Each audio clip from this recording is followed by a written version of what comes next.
In this video, I'll show you how to send a free PayPal invoice from a business account. First, sign into your PayPal business account and open your account dashboard. From the top menu, go to Invoices to access the invoicing tools included with your business account. Next, click Create Invoice to start a new invoice.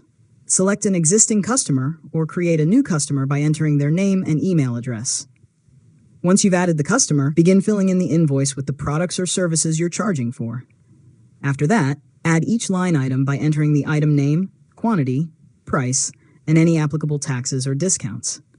You can also include a due date, payment terms, invoice number, and a personal note for your customer.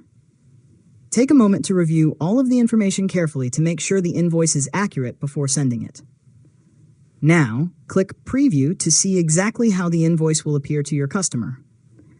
Verify that the total amount, customer details, and payment information are correct. If everything looks good, click Send. Your customer will receive the invoice by email and can pay securely using the payment options available through PayPal. Finally, return to the Invoices section to track the status of your invoice.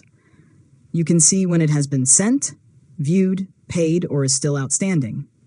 If necessary, you can send reminders, edit an unpaid invoice, or create additional invoices for future customers using the same process. And that's it. You've successfully learned how to send a free PayPal invoice from a business account. If you found this tutorial helpful, make sure to subscribe to LearnModelab for more tutorials.